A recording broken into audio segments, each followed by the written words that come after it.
ರಾಯಚೂರು ಜಿಲ್ಲೆಯ ಸಿರವಾರ ಪಟ್ಟಣದಲ್ಲಿ ಟಿಪ್ಪು ಸುಲ್ತಾನ್ ರವರ ಭಾವಚಿತ್ರಕ್ಕೆ ಮಾಡಿದ ಅಪಮಾನ ಖಂಡನೀಯ. ಹೀಗಾಗಿ ಆರೋಪಿಗಳನ್ನು ಬಂಧಿಸಬೇಕೆಂದು ಜಿಶಾನ್ ಅಖಿಲ್ ಸಿದ್ದಿಕಿ ಒತ್ತಾಯಿಸಿದ್ದಾರೆ. ಹಾಗೆಯೇ ರಾಜ್ಯಾಧ್ಯಕ್ಷರು ಎಸ್ಐಒ ಕರ್ನಾಟಕ ಹಾಗೂ ವಕೀಲ ರವಿಕುಮಾರ್ ಪಿ ಇದನ್ನು ಆಗ್ರಹಿಸಿದರು. ಮಾನ್ವಿ ಪಟ್ಟಣದ ಪತ್ರಿಕಾ ಭವನದಲ್ಲಿ ಸುದ್ದಿಗೋಷ್ಠಿಯಲ್ಲಿ ಮಾತನಾಡಿ, ಹಜರತ್ ಮೈಸೂರು ಹುಲಿ ಟಿಪ್ಪು ಸುಲ್ತಾನ್ ಕೊಡುಗೆ ಅಪಾರವಾಗಿದೆ. ಆದರೆ ಕೆಲ ಕಿಡಿಗೇಡಿಗಳು ಅಶಾಂತಿಯನ್ನ ಸೃಷ್ಟಿ ಮಾಡಲೆಂದೇ ಸಿರವಾರ ಪಟ್ಟಣದಲ್ಲಿ ಟಿಪ್ಪು ಭಾವಚಿತ್ರದ ನಾಮಫಲಕಕ್ಕೆ ಚಪ್ಪಲಿ ಹಾರ ಹಾಕಿದ್ದಾರೆ.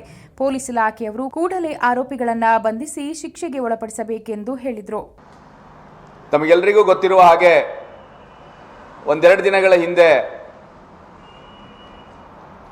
ಸಿರವಾರ್ನ ಟಿಪ್ಪು ಸುಲ್ತಾನ್ ಅವರ ನಾಮಫಲಕ ಏನಿದೆ ಅದಕ್ಕೆ ಕಿಡಿಗೇಡಿಗಳು ಅಪಮಾನವನ್ನು ಮಾಡಿದ್ದಾರೆ. ಆ ಅಪಮಾನವನ್ನು ನಾವೆಲ್ಲರೂ ಯಾವುದೇ ಜಾತಿ ಭೇದ ಭಾವವಿಲ್ಲದೆ ಒಕ್ಕೊರಲಿನಿಂದ ನಾವು ಅದನ್ನು ವಿರೋಧಿಸ್ತಾ ಇದ್ದೀವಿ. ಅದನ್ನು ಯಾಕೆ ವಿರೋಧಿಸ್ತಾ ಇದ್ದೀವಿ ಅಂತ ಹೇಳಿದರೆ, ಇದು ಸಮಾಜದ ಸ್ವಾಸ್ಥ್ಯವನ್ನು ಕೆಡಿಸುವಂಥ ಘಟನೆ.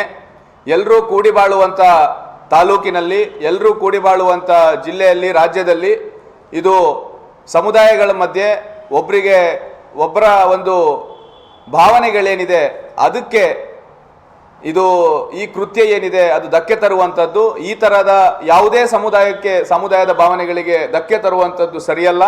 ಅವರವರ ಯಾಕೆ ಅಂತ ಹೇಳಿದ್ರೆ, ಟಿಪ್ಪುವಿನ ಬಗ್ಗೆ ನಾವು ಮಾತನಾಡಬೇಕಾದ್ರೆ ಸಹ ಟಿಪ್ಪು ಒಬ್ಬ ಸ್ವಾತಂತ್ರ್ಯ ಹೋರಾಟಗಾರ ಅಂತೇಳಿ ನಾವೆಲ್ಲ ಓದಿದ್ದೀವಿ, ನಮ್ಮ ಪುಸ್ತಕಗಳಲ್ಲಿ ನಾವೆಲ್ಲ ಕಂಡಿದ್ದೀವಿ. ಅದು ಸತ್ಯ ಸಹ ಆಗಿದೆ.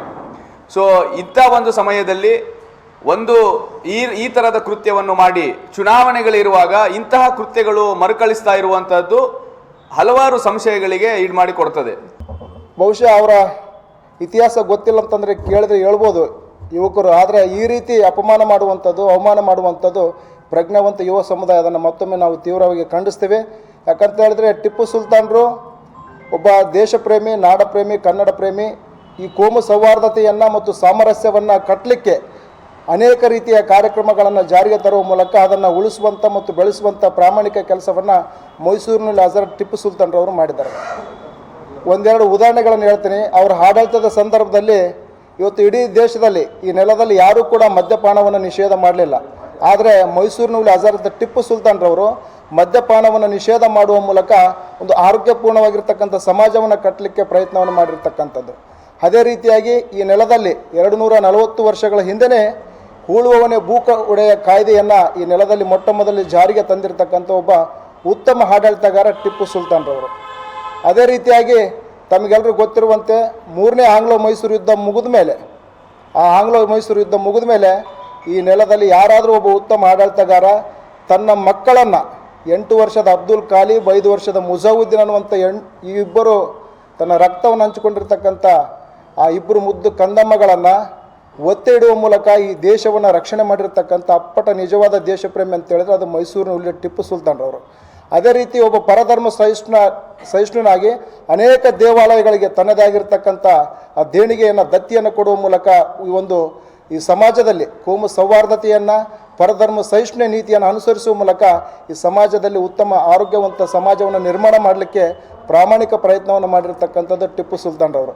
ಹಾಗಾಗಿ ಇಂಥ ಒಂದು ಮಹಾನ್ ವ್ಯಕ್ತಿಗೆ ಕೇವಲ ಟಿಪ್ಪು ಸುಲ್ತಾನ್ರು ಅಷ್ಟೇ ಅಲ್ಲ, ಯಾವ ಒಬ್ಬ ವ್ಯಕ್ತಿಯೂ ಕೂಡ, ಯಾವೊಬ್ಬ ನಾಯಕನೂ ಕೂಡ ಅವರ ನಾಮಫಲಕ ಆಗಿರ್ಬೋದು, ಪುತ್ಥಳಿ ಆಗಿರ್ಬೋದು, ಅವರ ಯಾವುದೇ ಬೋರ್ಡ್ಗಳಿಗೆ ಆಗಿರ್ಬೋದು ಈ ರೀತಿ ಅಪಮಾನ ಮಾಡುವಂಥದ್ದು ನಿಜಕ್ಕೂ ಕೂಡ ಭಾಳ ಖೇದದ ಸಂಗತಿ. ಹಾಗಾಗಿ ಇದನ್ನು ಯಾರು ಮಾಡಿದ್ದಾರೆ ಮತ್ತು ಯಾರು ಮಾಡಿಸಿದ್ದಾರೆ, ಈಗಾಗಲೇ ಪತ್ರಿಕೆಯಲ್ಲಿ ನಾವು ನೋಡಿದ್ದೀವಿ 3 ಜನ ಆರೋಪಿಗಳನ್ನು ಬಂಧಿಸಿದ್ದಾರೆ ಅನ್ನುವಂಥ ಪತ್ರಿಕೆಯಲ್ಲಿ ಪ್ರಕಟಣೆ ಆಗಿದೆ. ಆ 3 ಜನರ ಜೊತೆಗೆ ಇನ್ನು ಯಾರ್ಯಾರು ಆರೋಪಿಗಳಿದ್ದಾರೆ, ಎಷ್ಟು ಜನ ಆರೋಪಿಗಳಿದ್ದಾರೆ, ಆ ಎಲ್ಲ ಆರೋಪಿಗಳನ್ನು ಕೂಡಲೇ ಬಂಧಿಸಿ ಕಾನೂನು ರೀತಿ ಅವರಿಗೆ ಕಠಿಣ ಶಿಕ್ಷೆ ಆಗಬೇಕು.